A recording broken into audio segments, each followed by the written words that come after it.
तो now we will continue our lecture. तो इसमें नेक्स्ट पॉइंट लिखिए। लास्ट लेक्चर में हमने जो लास्ट पॉइंट था उसमें हमने डिस्कस किया था आपका गैब्रियल पैथैलेमाइड सिंथेसिस, जिसमें मैंने आपको बताया था कि उसमें हम आपके सिर्फ और सिर्फ प्राइमरी एरोमेटिक जो है, प्राइमरी जो एरोमेटिक आपके जो अमीन्स हैं उनकी सिंथेसिस नहीं कर सकते। उसमें सिर्फ हम आपके प्राइमरी एलिफेटिक अमीन की फॉर्मेशन कर सकते हैं। अब इसमें नेक्स्ट रिएक्शन लिखिए, that is your Hofmann bromamide reaction. Hofmann bromamide bromamide reaction. ये रिएक्शन बहुत ही ज्यादा इंपॉर्टेंट है। आपके एग्जाम में बहुत बार डायरेक्ट क्वेश्चंस इससे आए हुए हैं। इसमें क्या होता है होफमैन ब्रोमामाइड में, कि जो आपका अमाइड ग्रुप है ना, जो आपका अमाइड ग्रुप है ना, वो किस में कन्वर्ट हो जाता है इन the presence of bromine and base. किस में कन्वर्ट हो जाता है? आपके कॉरस्पॉन्डिंग अमाइन ग्रुप में कन्वर्ट हो जाता है। आपका इसमें देख सकते हो एक कार्बन कम हो जाता है, एक कार्बन एटम क्या हो जाता है आपका? कम हो जाता है। आपका जो अमाइड ग्रुप है that will be converted into your corresponding amine group. बस ये पॉइंट ध्यान में रखना, जब भी आपको अमाइड दिख जाए, साथ में आपको bromine in the presence of base दिखा मिले, तो जो आपका एरोमेटिक कंपाउंड जो आपका अमाइड ग्रुप है that will be converted into your corresponding amine group. इसके बारे में दो तीन पॉइंट्स बता देता हूं जो इंपॉर्टेंट है कि इसमें इंटरमीडिएट क्या बनता है। देखो वैसे तो आपके एग्जाम में कभी पूछा गया नहीं है, बट मैं फिर भी बता देता हूँ। इसमें जो इंटरमीडिएट बनता है दैट इज योर नाइट्रीन। वो क्या बनता है आपका? नाइट्रीन बनता है। R C double bond O N, ठीक है, दैट इज योर नाइट्रीन। जो कि आपका रीअरेंजमेंट में जाता है, जो कि आपका रीअरेंजमेंट में जाता है। जैसे ही वो रीअरेंजमेंट में जाएगा वो फॉर्म करता है आपका अल्काइल आइसोसाइनेट। अल्काइल आइसोसाइनेट, या तो अल्काइल, अगर आर अल्काइल पार्ट है तो अल्काइल आइसोसाइनेट, अगर आपका आर एराइल पार्ट है तो अराइल आइसोसाइनेट के ग्रुप की फॉर्मेशन करता है। एंड देन फर्दर इसकी हाइड्रोलिसिस होके ये कन्वर्ट होता है आपके कॉरस्पॉन्डिंग अमाइन ग्रुप में। तो बस ये दो पॉइंट ध्यान में रखना। इसका जो इंटरमीडिएट है वो नाइट्रीन बनता है, जो कि आपका रीअरेंजमेंट करके किस में कन्वर्ट होता है? आपका एल्काइल या अराइल आइसोसाइनेट में कन्वर्ट होता है। तो इसको बस ध्यान में रखना है आपको। नेक्स्ट लिखिए, reduction of azide. Reduction of azide, कि आप अजाइड ग्रुप्स की रिडक्शन करवा के भी अमाइन की फॉर्मेशन कर सकते हो। What is your azide group? That is your N3 negative. ये होता है आपका अजाइड। और एक होता है N की power 3 negative, this is your nitride. ये होता है आपका नाइट्राइड ग्रुप। अजाइड क्या होता है? N3 negative. तो अगर आप अजाइड ग्रुप का रिडक्शन करवाते हो using your hydrogen in the presence of निकल और योर लिथियम एल्यूमिनियम हाइड्राइड, तो आपका जो अजाइड है वो कन्वर्ट हो जाएगा कॉरस्पॉन्डिंग अमाइन ग्रुप में, और वहां से आपकी जो नाइट्रोजन गैस है वो क्या हो जाएगी? रिलीज हो जाएगी। That will be release. तो ये आपका जो अजाइड है वो भी आपके किसमें कन्वर्ट हो जाता है? कॉरस्पॉन्डिंग अमाइन ग्रुप में कन्वर्ट हो जाता है।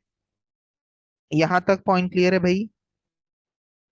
इसके बाद ना हम इनकी फिजिकल प्रॉपर्टीज करेंगे जो कि बहुत ही ज्यादा इंपॉर्टेंट है आपकी कंसेप्चुअल क्लैरिटी के लिए। तो इनकी फिजिकल प्रॉपर्टीज लिख लीजिए जो कि बहुत ही ज्यादा इंपॉर्टेंट है।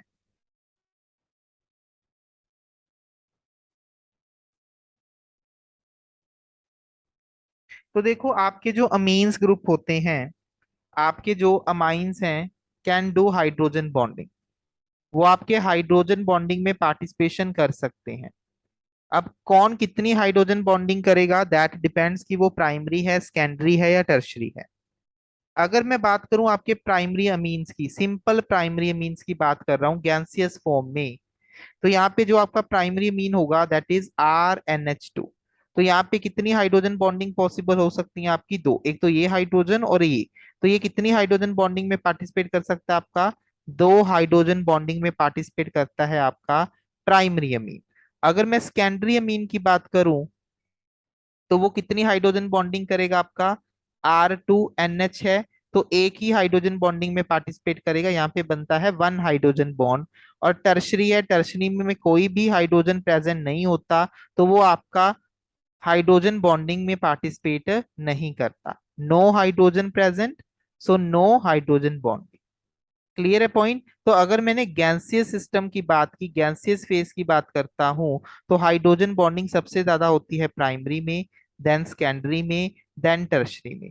प्राइमरी में कितने हाइड्रोजन बॉन्ड्स बनते हैं? दो।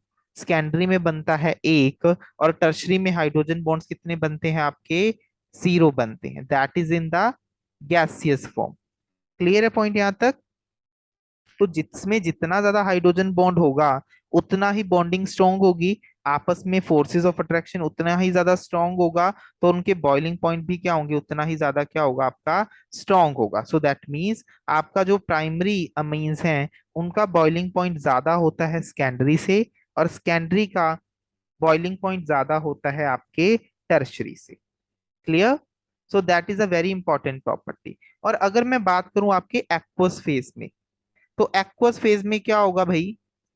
एक्वस फेज में अगर मैं बात करूं, तो एक्वस फेज में क्या होगा कि पानी प्रेजेंट होगा, तो पानी से जो आपके नाइट्रोजन के लोन पेयर हैं, वो आपके कोऑर्डिनेट करके क्या बना लेंगे? आपका NH3 पॉजिटिव में कन्वर्ट हो जाएंगे।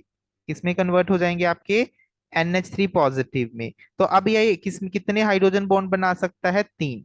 तो अगर मैं एक्वस की बात करूं, तो जो आपका प्राइमरी है वो तीन हाइड्रोजन बॉन्ड्स बनाएगा। ये पॉइंट क्लियर हो गया। अगर मैं सेकेंडरी की बात करूं, तो वो आपके दो हाइड्रोजन बॉन्ड की फॉर्मेशन कर सकता है। क्यों? क्योंकि वाटर में वो प्रोटोनेट हो जाएगा, तो ये आपके दो हाइड्रोजन बॉन्ड बनाएगा एक्वस फॉर्म में। और अगर मैं टर्शरी की बात करूं, तो टर्शरी में वो कितने हाइड्रोजन बॉन्ड बना सकता है? एक। कितने हाइड्रोजन बॉन्ड बनाएगा वो आपका? एक हाइड्रोजन बॉन्ड बनाएगा। तो अगर गैस फेज की बात करता हूं, तो गैस में आपका ऑर्डर क्या आता है कि आपका जो प्राइमरी अमीन्स हैं, वो आपके दो हाइड्रोजन बॉन्डिंग बनाएंगे, सेकेंडरी एक बनाएगा, और टर्शरी कितने बनाएंगे? जीरो हाइड्रोजन बॉन्डिंग बनाएंगे। बट जब मैंने एक्वस फेज की बात की, तो एक्वस फेज में आपका प्राइमरी तीन हाइड्रोजन बॉन्ड्स बनाता है, सेकेंडरी दो हाइड्रोजन बॉन्ड्स बनाएगा, और जो टर्शरी है वो एक हाइड्रोजन बॉन्ड्स बनाएगा।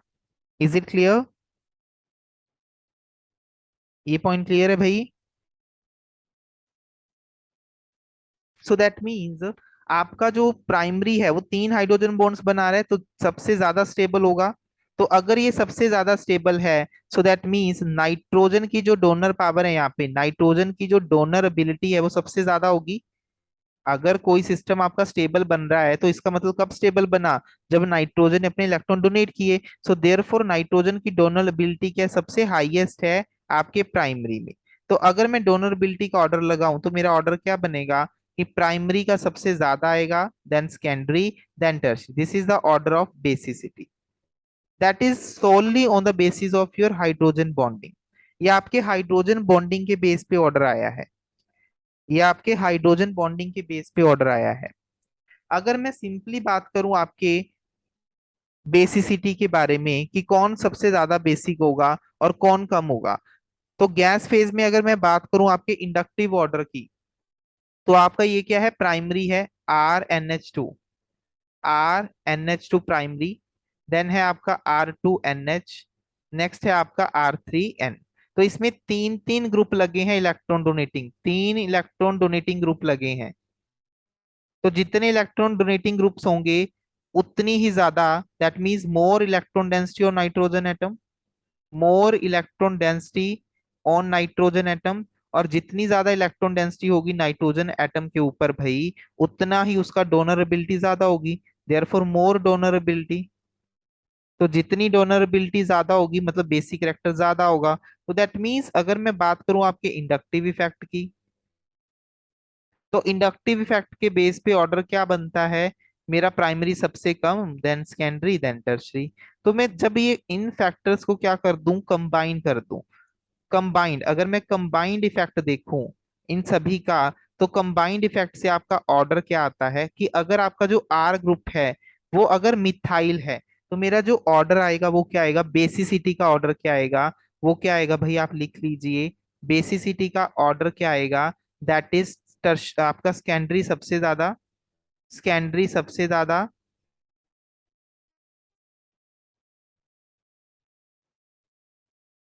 सेकेंडरी का सबसे ज्यादा आएगा,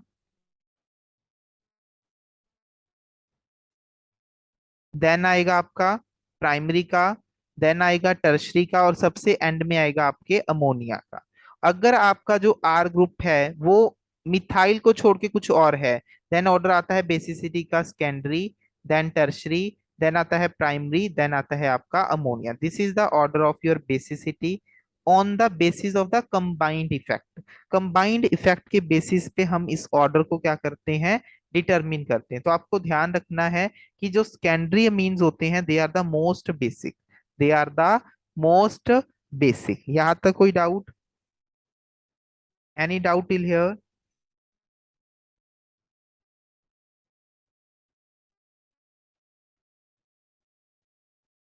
ओके, अब बात करते हैं हम अपने एरोमेटिक सिस्टम पे effect of substituent on basicity.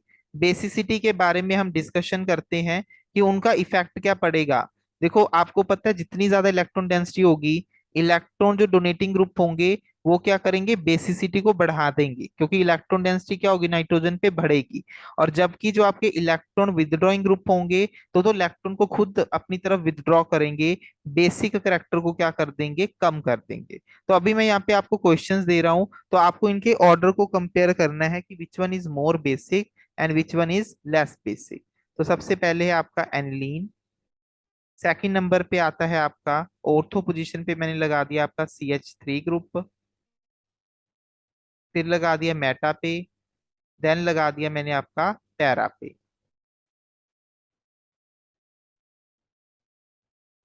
Then लगा दिया मैंने आपका पैरा पे। तो इसमें ऑर्डर कंपेयर कीजिए कि which one is more basic.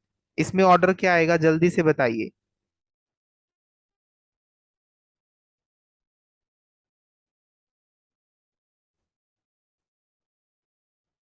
I repeat again, ortho और पैरा पे आपका रेजोनेंस इफेक्ट लगता है, और मेटा पोजीशन पे आपका इंडक्टिव इफेक्ट लगता है।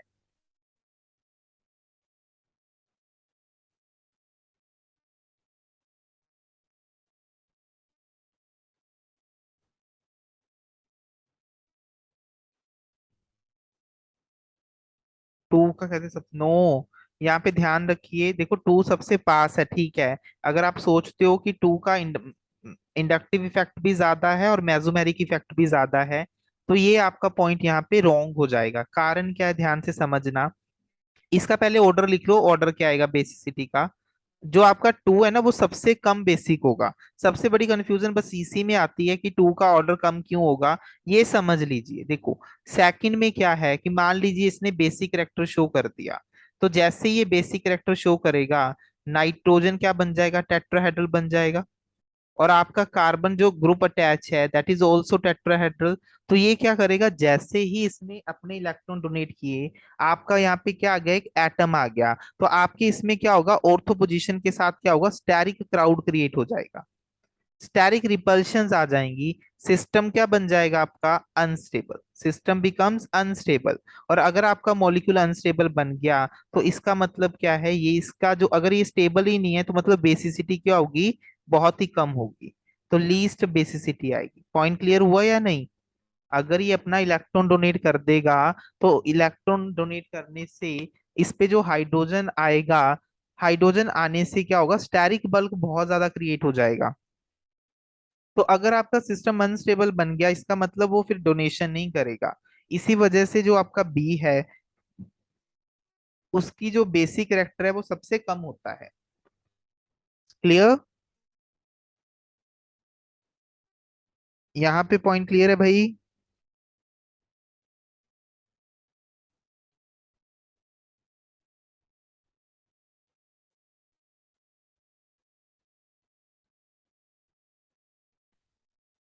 ओके, नेक्स्ट लिखिए, नेक्स्ट लिखिए, reaction with the, reaction with the chloroform, reaction with the chloroform जिसको हम बोलते हैं आपका कार्बल माइन टेस्ट, या आइसोसाइनाइड टेस्ट भी बोल देते हैं, कार्बल मीन टेस्ट, या हम इसको आपका आइसोसाइनाइड टेस्ट भी बोल देते हैं, क्योंकि इसमें आपका आइसोसाइनाइड की फॉर्मेशन होती है। जब ये जो टेस्ट है ये देते हैं गिवन बाय या both primary aliphatic and aromatic. जो आपके अमीन्स हैं यही इस टेस्ट को देते हैं, सेकेंडरी एंड टर्शरी इस टेस्ट को नहीं देते। अगर आपने प्राइमरी अमीन की रिएक्शन क्लोरोफॉर्म के साथ कर दी in the presence of base, तो यहाँ पे जो आपका प्रोडक्ट बनता है दैट इज योर आइसोसाइनाइड, और इसकी जो स्मेल होती है that is very unpleasant smell, बहुत ही अनप्लेजेंट सा इसका ऑर्डर आता है। तो इसी वजह से इसको हम कार्बामीन और आइसोसाइनाइड टेस्ट बोल देते हैं। Clear point. सो इसको आप एज अ टेस्ट यूज कर सकते हो to distinguish between your primary, secondary and tertiary. तो ये सिर्फ आपके primary aliphatic and aromatic amines ही देते हैं। अगर आपको प्राइमरी एलिफैटिक और एरोमेटिक में डिस्टिंग्विश करना है, उसके लिए हम यूज करते हैं आपका Hofmann mustard oil test. Hofmann mustard oil test ये सिर्फ आपका प्राइमरी एलिफैटिक अमीन ही देता है, given by only 1 degree aliphatic amine. Aromatic amines इनको नहीं देते। तो अगर आपको 1 डिग्री एलिफैटिक और एरोमेटिक में डिस्टिंग्विशन करना है तो आप होफमैन मस्टर्ड ऑयल टेस्ट कर सकते हो। इसमें क्या है कि जब आप अमाइन की रिएक्शन कार्बन डाइसल्फाइड के साथ करते हो इन द प्रेजेंस ऑफ हीट, तो सबसे पहले आपका जो प्रोडक्ट बनता है that is RNH C double bond S SH बनता है। कैसे बनता है, देखो इसका स्ट्रक्चर ड्रॉ कर लो। नाइट्रोजन के जो लोन पेयर हैं वो आपके कार्बन पे अटैक करेंगे, ये बॉन्ड शिफ्ट करेंगे और आपका ये स्ट्रक्चर बन जाएगा। जब आप इसकी रिएक्शन मर्क्यूरी क्लोराइड के साथ करते हो तो यहाँ पे आपका बनता है alkyl isothiocyanate, that is your alkyl isothiocyanate. और इसका जो कलर होता है बहुत ही ज्यादा इनप्लीजेंट होता है, मस्टर्ड ऑयल कलर इसमें आता है, इसकी बहुत ही ज्यादा करेक्टरिस्टिक स्मेल होती है। सो अगर ये कंपाउंड की फॉर्मेशन या आपको स्मेल वहां से देखने को मिलती है तो आप समझ जाइए कि जो आपका गिवन कंपाउंड है that is your primary aliphatic amine, वो आपका प्राइमरी एलिफैटिक अमाइन है। तो ये पॉइंट आप वहां पे समझिए। क्लियर। सो इसको आप एज अ टेस्ट यूज कर सकते हो to distinguish between your primary aliphatic and aromatic compounds. यहां तक कोई डाउट?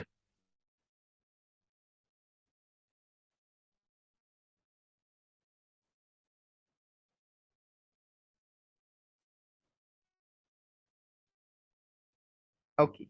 अब आप अपने प्राइमरी मीन्स की रिएक्शन नाइट्रस एसिड के साथ भी करके इनको डिस्टिंग्विश कर सकती हैं। जैसे मैंने आपको बताया था कि मान लीजिए आपका एनिलीन है, एनिलीन की रिएक्शन अगर आप नाइट्रस एसिड के साथ करते हो at a very low temperature, तो यहाँ पे आपका क्या बनता है, बेंजीन डाइजोनियम सॉल्ट बनता है, that is from your aromatic primary aromatic amine. और अगर आपने यहाँ पे एलिफैटिक ले लिया, तो मैंने आपको डैमजिनोव रिएक्शन करवाई थी, आपको अगर याद हो तो मैंने उसमें कहा था कि यहाँ पे आपका जो प्रोडक्ट बनता है वो अल्कोहल बनता है और आपकी यहाँ पे नाइट्रोजन जो गैस है वो रिलीज हो जाती है। ये मैंने आपको डैमजिनोव रिएक्शन करवाई थी अगर आपको याद हो तो। दैट इज योर डैमजिनोव reaction, that is for 1 degree amines, ये आपके 1 डिग्री अमाइंस के लिए है। अगर आप सेकेंडरी अमाइंस की रिएक्शन, अगर आप सेकेंडरी अमाइंस की रिएक्शन करवाते हो अपने नाइट्रस एसिड के साथ, किसके साथ करवाते हो भाई, नाइट्रस एसिड के साथ, तो यहाँ पे देखो आपका वाटर निकलेगा बाहर। जैसे ही वाटर बाहर निकला जो आपका कंपाउंड बना that is your yellowish colour. ये किस कलर का होता है, आपके येलोइश कलर का आएगा। तो इससे आपको पता चल जाएगा कि जो आपका गिवन कंपाउंड है वो सेकेंडरी अमाइन है। क्लियर है? Is it clear? इसमें काफी सारे और भी फर्दर प्रोसेसेस होते हैं जिसको मिला के हम इसको बोल देते हैं Liebermann nitroso test. Liebermann nitroso test, तो उतना आपको ध्यान में रखने की जरूरत नहीं है। बस इतना सा आप ध्यान में रख लेना कि जब आप सेकेंडरी अमाइन की रिएक्शन करवाते हो नाइट्रस एसिड के साथ तो आपको एन नाइट्रोसो अमीन की फॉर्मेशन होती है, that is your N nitroso amine, और that is yellowish in colour, that is yellowish in colour. Clear. और अगर आपने टर्शरी अमीन की रिएक्शन करवा दी, अगर आपने टर्शरी अमाइंस की रिएक्शन करवा दी अपने नाइट्रस एसिड के साथ, तो यहाँ पे सबसे पहले क्या बनता है, कॉम्प्लेक्स फॉर्मेशन होती है। कैसे? नाइट्रोजन के लोन पर एसिडिक हाइड्रोजन को ऑब्स्ट्रैक्ट कर लेते हैं। तो यहाँ पे क्या बनता है, सबसे पहले आपका एक सोलुबल सॉल्ट की क्या होती है, फॉर्मेशन होती है। There will be a formation of soluble salt here. ठीक है, तो ये ध्यान में रखना, that is for tertiary amine. तो इस तरह से आप अपने प्राइमरी, सेकेंडरी और टर्शरी अमाइन को यहाँ से डिस्टिंग्विश कर सकते हो। Is it clear? यहाँ तक पॉइंट क्लियर है? यहाँ तक पॉइंट क्लियर है?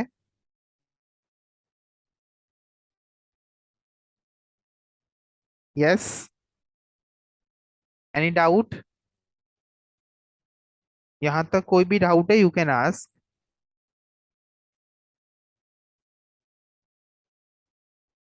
ओके, द लास्ट वन लिख लीजिए, distinguish test, that is your Hinsberg test. Hinsberg test को हम यूज करते हैं to distinguish between your primary, secondary and tertiary के लिए हम यूज करते हैं। इसमें हम रेजेंट कौन सा यूज करते हैं आपका, benzene sulphonyl chloride, that is your benzene sulphonyl chloride. Benzene sulphonyl chloride. तो अगर इसकी रिएक्शन आपने प्राइमरी अमाइन के साथ कर दी, 1 डिग्री अमाइन के साथ कर दी, तो यहाँ पे क्या होगा, आपका HCl रिमूव होगा। और जहां पे जो ये प्रोडक्ट बनेगा, यहाँ पे जो आपका प्रोडक्ट बनेगा, इसमें आप देख सकते हो एक आपका नाइट्रोजन के साथ H अभी भी प्रेजेंट है, and that will B acidic. और अगर आप इसकी रिएक्शन बेस के साथ कर दोगे, तो एसिड प्लस बेस मिलके क्या बना लेंगे, सॉल्ट बना लेंगे, मतलब वो सॉल्युबल हो जाएगा, सॉल्युबल सॉल्ट फॉर्मेशन होगा। तो यहाँ पे आपका सॉल्युबल फॉर्मेशन हो जाएगा सॉल्ट का। On the other hand side, अगर आपने यही रिएक्शन अपने सेकेंडरी अमाइन के साथ की, किसके साथ की, अपने सेकेंडरी अमाइन के साथ की, तो यहाँ से भी HCl बाहर हो जाएगा। पर यहाँ से जैसे ही HCl बाहर होगा, यहाँ पे आपके पास किसी भी तरह का एसिडिक हाइड्रोजन प्रेजेंट नहीं होगा। तो ये आपके बेस के साथ रिएक्ट नहीं करेगा, बेस के साथ इनसॉल्युबल होगा, रिएक्ट नहीं कर पाएगा, क्योंकि वहां पे एसिडिक हाइड्रोजन प्रेजेंट नहीं है, नो एसिडिक हाइड्रोजन। तो वो आपके बेस के साथ रिएक्ट कर नहीं कर पाएगा, उसमें क्या रहेगा, आपका इनसॉल्युबल रहेगा। अगर मैं बात करूं आपके टर्शरी की, तो टर्शरी जो आपके अमीन्स होते हैं वो आपके हिंसबर्ग रेजेंट, जिसको हम बेंजीन सल्फोनिल क्लोराइड बोलते हैं, इनके साथ रिएक्ट ही नहीं करते, नो रिएक्शन। तो इसको भी एज अ टेस्ट आप यूज कर सकते हो to distinguish between your primary, secondary and tertiary amine group. Clear है यहाँ तक? Is it clear?